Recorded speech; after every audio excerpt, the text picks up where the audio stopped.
Oke. Nah, sahabat Secan, jadi kalau misalnya mengalami gangguan-gangguan seperti yang tadi dokter sebutkan tadi, segera konsultasi sih sebaiknya. Konsultasi dulu ke dokter, nanti dokter akan mendiagnosis ya dok ya, Iya, betul. eh, termasuk riwayat yang pernah dilakukan seperti apa. Nah, jadi penanganan ini harus segera diatasi agar tidak, itu ada tingkatan akutnya dok ya? Macam-macam dia derajatnya. Ada yang ringan, ada yang sangat berat. Nah, yang sangat berat itu beberapa pasien itu nyeri akut. Itu luar biasa. Nah, jadi pasiennya benar-benar merasakan sakit sekali di persendiannya. Iya. Bahkan itu sangat mengganggu, Pak.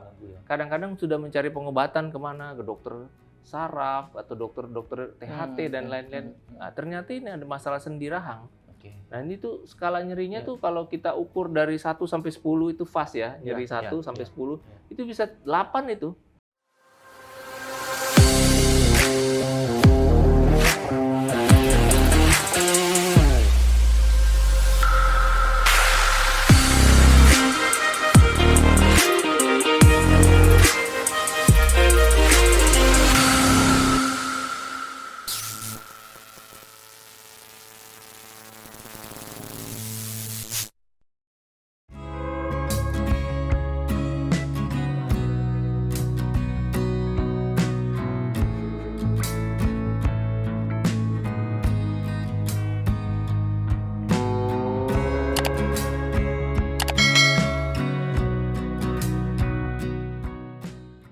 Dok, kalau misalnya gangguan sendi rahang ini sudah diobati nih dok, Iya. ke rumah sakit atau ke dokter segala macam, itu akan sembuh ya dok dengan seperti Iya. awal ya?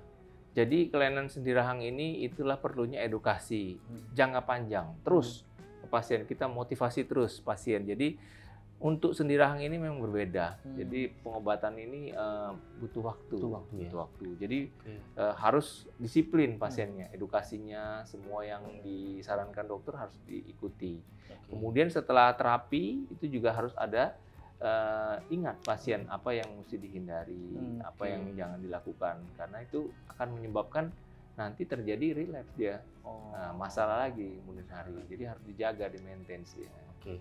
Nah, pencegahan yang perlu dilakukan nih dok, setelah pengobatan kan perlu ada pencegahan juga nih dok, agar tidak terulang lagi. Itu seperti apa sih dok pencegahan? Ya, jadi ya tadi saya bilang, memang zaman sekarang ini hidup ini memang penuh stres.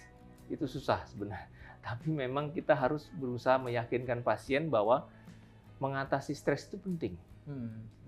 Itu penting buat kesehatan kita. Betul. Termasuk juga penting untuk kesehatan sendi rahang kita. Nah, Karena kalau kita terlalu stres, itu akibatnya nanti kontraksi. Otot-otot kita jadi menyebabkan dia terjadi masalah nanti di sendinya. Itu salah satu faktor. salah satu faktor. Nah dok, tadi dokter sempat jelaskan mengenai gangguan sendi rahang yang cukup akut dok ya, sampai clock gitu, kekunci dok ya. Iya, betul. Nah itu terapi apa sih yang harus dilakukan dok? Iya.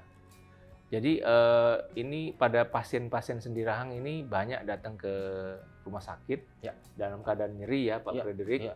Kemudian tadi saya bilang close lock itu, Betul. rahangnya terkunci dan ini sangat mengganggu. Hmm. Pasien jadi sulit untuk makan karena bahkan memasukkan sendok makanan aja kadang sulit, Susah. susah.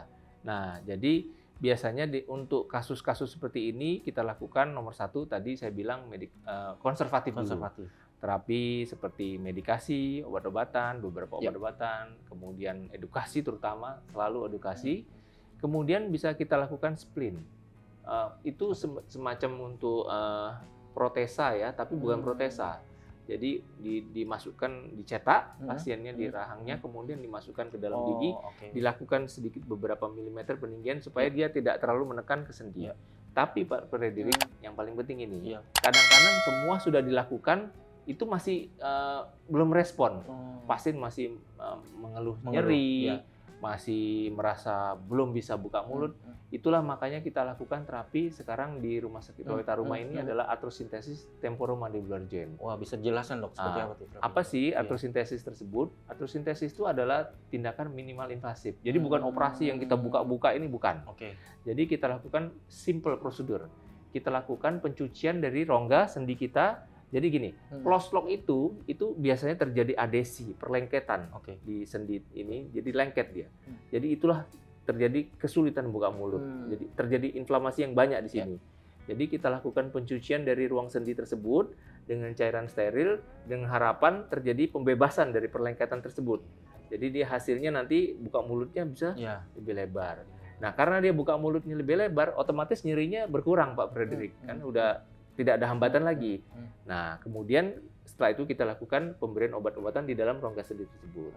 Nah, itu namanya atrosintesis. Jadi, atrosintesis ini keberhasilan tinggi, 70-80% bahkan. Cukup efektif, Dok ya? Sangat efektif. Nah, di Rumah Sakit Royal Termo sudah dilakukan, sudah sering kita lakukan. Nah, ada juga terapi yang lebih advance, kita lakukan artroskopi nantinya. Artroskopi itu apa sih? Jadi kita lakukan dengan teloskop, itu bisa melihat kondisi real daripada sendi tersebut, kita lihat.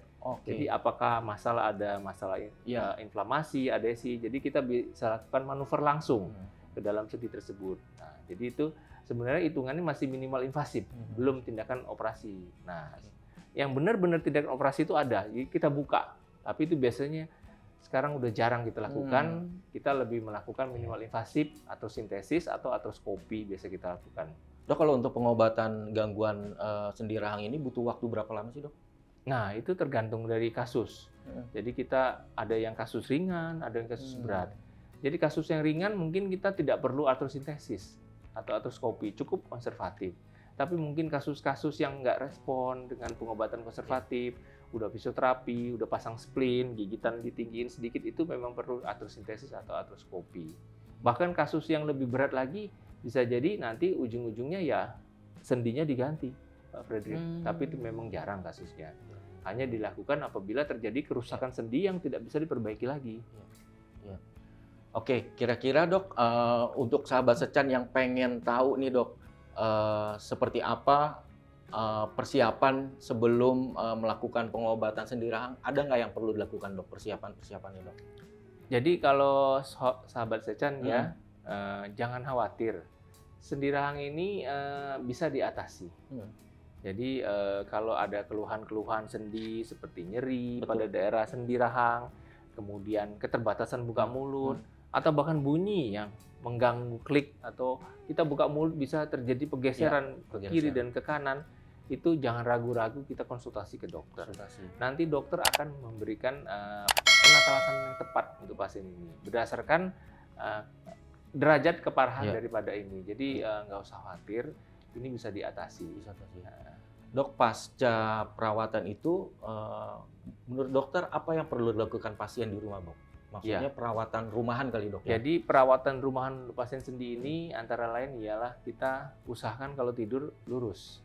Jadi jangan miring kiri atau miring kanan, karena itu kan membebani sendi kita. Kemudian kita hindari kebiasaan seperti tadi Pak Frederick, tepang dagu seperti ini, atau menggigit kuku. Nah, itu kan menyebabkan terjadi pergeseran dari sendi. Kemudian kita biasakan tidur yang jangan terlalu malam, kualitas tidurnya bagus.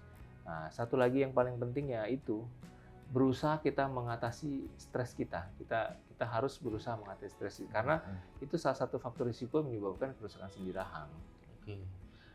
Nah, Dok, apa pesan-pesan penting nih Dok terkait gangguan sendi rahang, Dok? Terima kasih. Sahabat Secan, ini ada pesan penting buat sahabat Secan bahwa menurut statistik kelainan sendi rahang temporomandibular joint ini itu hampir 30-40% dari pasien gigi. Ini kita sering sekali menemukan pasien-pasien ini. Bahkan teman-teman dokter gigi pasti sering menemukan kasus ini. Tetapi mungkin ada hal-hal tertentu metode pengobatan yang kurang maksimal, Pak Frederick. Jadi ada juga kasus-kasus pasien ini terbengkalai. Maksudnya dia sudah lama sakit ini, tapi tidak dianggap penting oleh pasien ini. Nanti di kemudian hari dia baru datang ke dokter gigi, tapi dalam kondisi yang sudah late stage, sudah terlambat. Jadi kerusakan sendinya sudah banyak terjadi.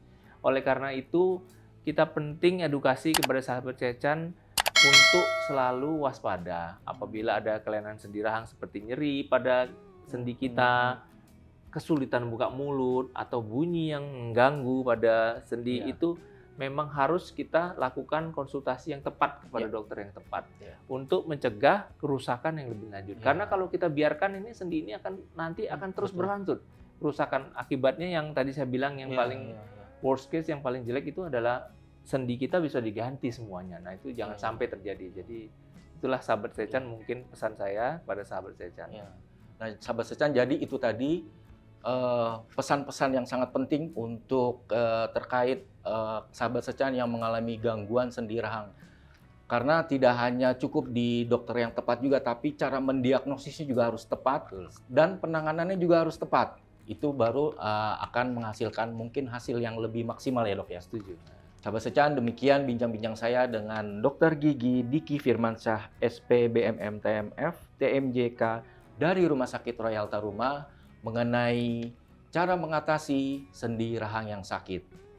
Jangan lupa pantau terus channel YouTube Sechan Indonesia untuk mendapatkan info terbaik dan menarik lainnya mengenai kesehatan dan kecantikan. Saya Fredrik Reyopasa, terima kasih dan sampai jumpa.